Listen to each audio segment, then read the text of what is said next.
This morning we're introducing, or have introduced, Senate Bill 1277, and this bill would create an animal abuse registry in the state of California, and for the first time in the nation. And as you know, California has led the way when it comes to animal protections.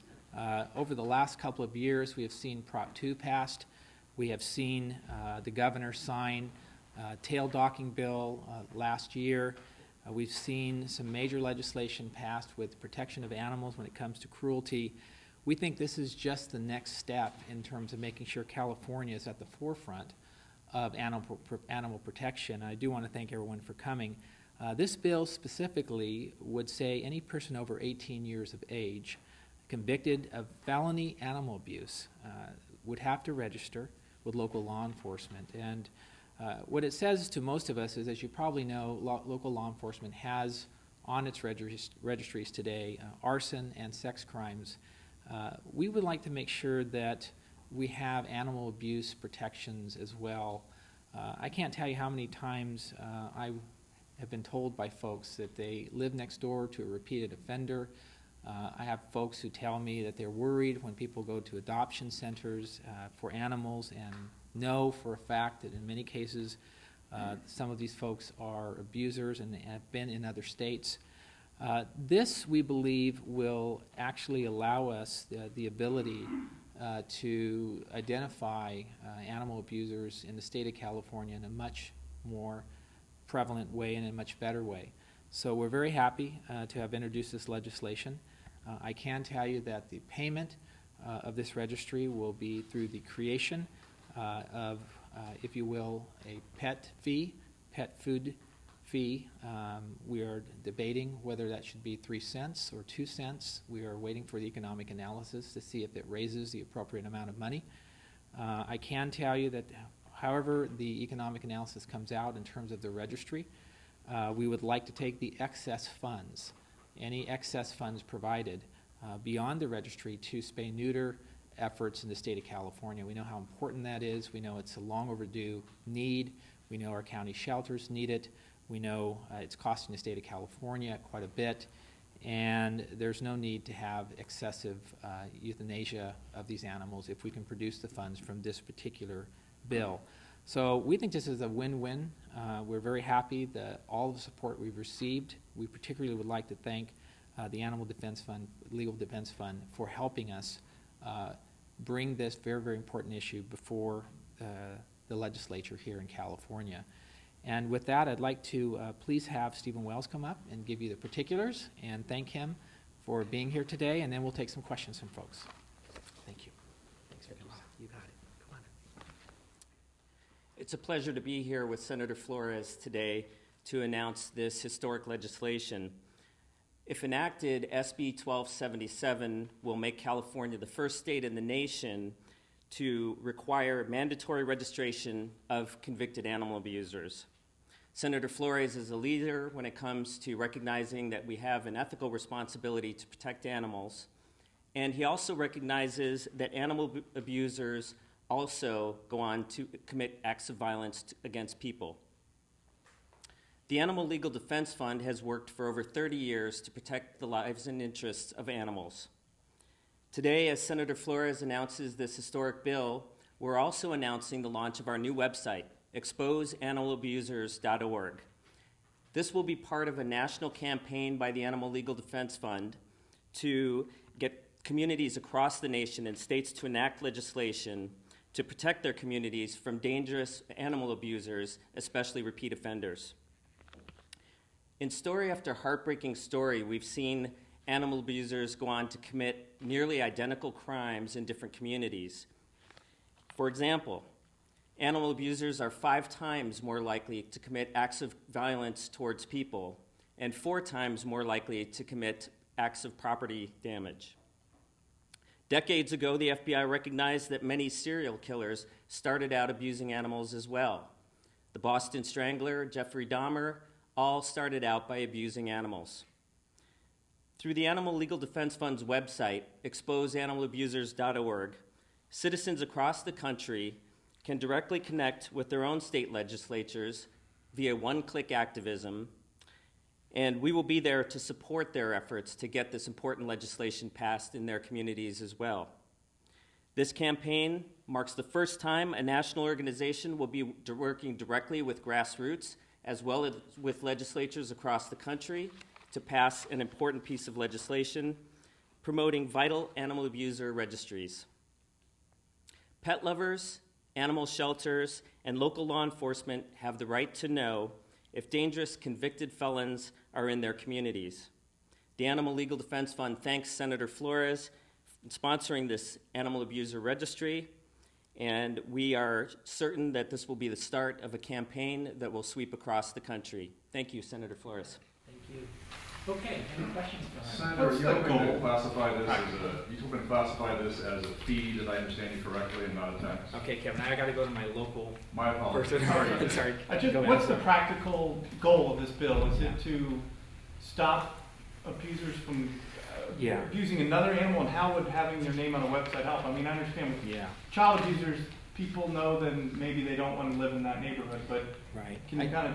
Yes, EJ, I guess my view of it is that if indeed someone goes to a pet adoption center, or if indeed someone is selling a pet, I think most of us like to know that we could log on somewhere and actually see if this person's actually been convicted of abuse for a particular animal. I think that's the least any of us would want to know, and I think the goal of this is the practical goal of this is to make sure that we can actually find whether or not someone has been convicted of a felony animal abuse, and whether or not we actually want to see an animal sold to that particular type of person, I think would be the goal.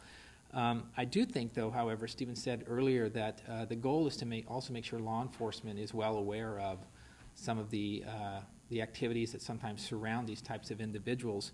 I want to make sure I can also outline for you what we're talking about. Things that will get you on this list. We're talking about things like violence, torture, mutilation, intentional killing of animals. We're talking about sexual abuse with animals. There's a whole host of folks out there with felonies that we don't know are out there today and are very, very dangerous in my view. We're talking about animal fighting, and more importantly, we're seeing a lot more in our counties of what I would call hoarding.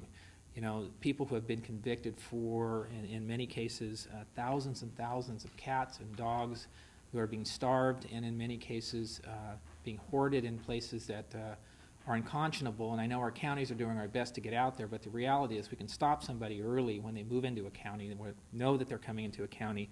We can hopefully prevent what we would call repeat offenses from occurring. And repeat offenses is really, I think, the goal of this particular bill. Anyone with an established history of abusing animals should be on this list, particularly if they've been convicted. And, you know, I would simply say that that's kind of the practical effects of it. Kevin? I just want to make sure I understood you correctly. You're talking about a funding source that you would classify as a fee and not a tax? Yeah. Well, I mean, I think however one is going to term this, they're going to call it a pet food fee or pet food tax. The goal of this really is to find a funding source outside of our very broken budget. And the goal of this is to try to, in essence, say, if we were to charge 3 cents, for example, per pound of food, whether it be dog food or cat food, we know that given the statistics in California, that means about $1.50 a year total if you're a cat food or a cat owner. $1.50 total would hopefully fund this. And if you're a dog owner, that probably means somewhere a little under $10, about $9.50 additional every year if indeed you're buying dog food. So I think the question for everyone out there is, in order to stop the abuse and stop the mutilations and stop the fighting, particularly animal fighting, I think the goal really is whether people would be willing to move in that direction. And I can tell you that I think they will be, because the issue for most folks is how do we protect animals as best we can in a proactive way. And I think this will actually allow us to do that. But the distinction is important because of the 2/3 versus the majority vote threshold. It is, and you know, we created I guess some people covered it and some people didn't, but we now have a new animal protection caucus in the legislature. It's chaired by myself and Senator Hollingsworth. And the assembly is chaired by Assemblymember Baca and Assemblymember Smythe. And the goals of both of these are really to try to bring bipartisan types of approaches to this.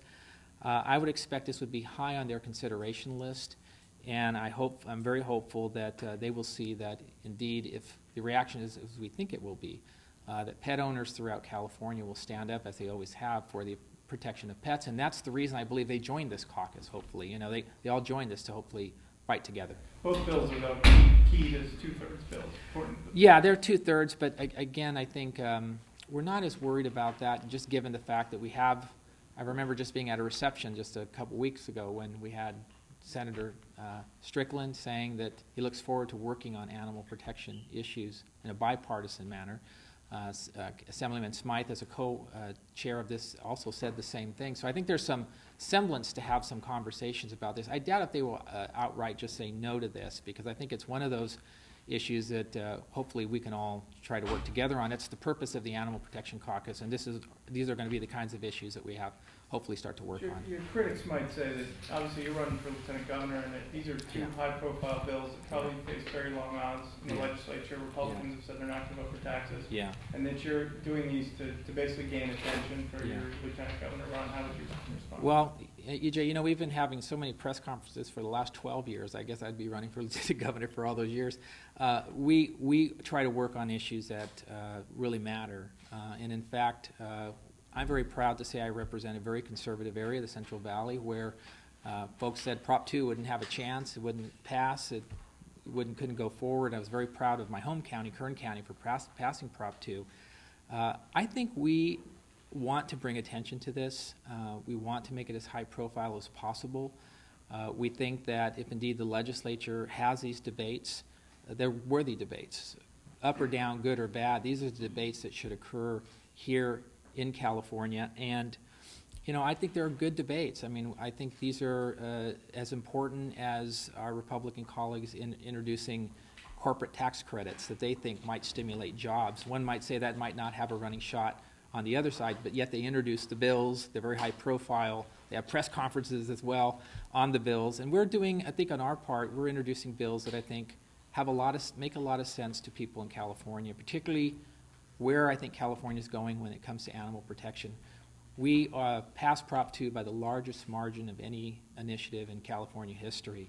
We had a governor who panned a tail docking bill, saying it was a meaningless bill, yet signing it and creating a national attention, I think, that started in California that will spread throughout the nation. So I think these bills that start off somewhat, you know, if you will, under the radar, really start to have big effects, and I think this bill is going to be one of those. So you're saying maybe this is kind of more your style since you've been up here and not necessarily politically timed for the moment? No. You mentioned, you know, no, I'm just saying when I introduced air quality bills, you know, when I first got to the Senate, very high-profile bills, people were saying I was doing that because I was running for the Senate again. I think we're introducing bills because I think they make a lot of sense for these Californians, and I think the reason that the folks who brought us this particular bill, the Animal Legal Defense Fund, hopefully picked me, I think, was I do have an A+ voting record with PAWPAC. I do have a very good support record with Prop 2. We were the authors of the tail docking bill. I'm very proud that they've allowed us to carry this bill, but I think it ultimately says we have a history, particularly when these types of issues, of pushing forward and being somewhat successful. It wasn't easy to get the governor to sign tail docking, as you know. But I think even despite his reticence, we got him to sign that. So I think it makes a lot of sense. I think we're a logical author. I think Pedro Nava would have been as good as author as well in the Assembly, and he's also running for Attorney General, but I don't think it really matters to these folks. I think what matters is that they have advocates who can push the issue, in my view. Yes, any other questions? Will this bill cover all animals, or are we talking just pets that are considered domestic pets at home? The bill at issue would cover, I'm not sure the definition of the bill. I believe this covers any animal that is defined as an animal under state law as it exists already. Yeah. So that would include livestock as well? Yes. Yeah. As well it should. Yeah, as well it should. I mean, this is, what we're talking about here is people who are convicted of felony animal abuse. So we're talking, as Senator Florez said, about really violent crimes, really heinous crimes that rise to the level of felony status. So regardless of what kind of animal, we're talking about the type of crime committed. How many How many of those convictions are made a year? Do you have any idea? Let me. Sure. You want to go ahead and start? I actually don't know the answer to that question, was all I was going to say. And are you talking in California or nationwide? Just get a sense of how big this registry would be. I actually don't know the answer in California off the top of my head. And let me chime in and simply and say that I think the inability, in many cases, to know how many animal abusers are out there make the case for the registry at the outset. If we don't have a registry so we can point how many there are in California, more importantly, where they live, what counties they're at, I think that ultimately will make the case. I'm sure we're going to hear it after committee, and that is, what's the total number? I don't think we do a very good job of tracking animal abusers. I don't think that number is readily available at this point in time, although we will have that number, no doubt, by the first committee hearing. But I think it really says that we're not doing a good enough job of tracking people who have actually been convicted for animal abuse in the state of California. And more importantly, we're not giving our counties and our shelters a running shot at understanding who's moving into their county, who they may not want to sell to. So I think this registry ultimately shows we have an information gap in a way that actually needs to be fixed, and that's the purpose of a registry. If we absolutely knew where every single person was, we would simply go with the Animal Legal Defense Fund's website and say, call it a day. I think this is much more profound than that. It's asking law enforcement to be involved. It's asking for joint cooperations, and hopefully our shelters will participate in this as well. So I think ultimately it means that we have to have better information. I think the bill's going to be good in that sense, because we really do need precise information. Maybe a year from now we can look to the registry and say, I know exactly what that number is. In fact, I can tell you by the county and city how many abusers of animals are out there, and I think that hopefully will be the goal of the particular registry. Any other questions? How much is this going to cost? Well, that is, it follows maybe exactly what EJ's question was, and that is you don't know how much it's going to cost to kind of figure out how many abusers are actually out there. We're really looking forward to having our LAO and others give us the numbers. We think it could be very minimal. It could be anywhere between 500,000 to $1 million. It could be less. And anything that we're raising out of this particular pet food fee, we believe will do as well in California to put the spay and neuter types of operations in California. So I think our overall goal for this right now is to get the best information possible. What we'd like to do is just get a reaction, as we always do, from the legislature, from the public, get their feedback in terms of how they feel about an animal abuse registry. And so far the feedback has been very positive from my view. And I think ultimately, as this moves through the legislature, this will have 3 hearings in the Senate, 3 hearings in the Assembly, and somehow end up on the governor's desk. Hopefully, we'll flesh most of these issues out as we go, definitely. Yes, add something on that. Just speaking to the cost issue, we expect that with the passage of this bill, there could actually be realized a cost savings. One of the things we see consistently is that, for example, in animal hoarding cases where you're talking about hundreds of animals who are being hoarded, and it takes years for these hoarders to collect these animals in horrific conditions of absolute neglect and abuse. And what's happening is there will be a case, they'll be brought to justice, and then they move on to the next county and start the cycle all over again. These cases are extremely costly for the communities that they occur in, because as you can imagine, when you go in and you're prosecuting someone, you have to take care of those hundreds of animals, and there's vet bills, and the costs to rehome the animals and so forth. So by knowing ahead of time, communities can be well aware that there are convicted animal hoarders moving into their community and try and prevent the problem before it starts and gets to be an overwhelming cost. Okay, I think that's it. Thank you. Thank you all. Appreciate it.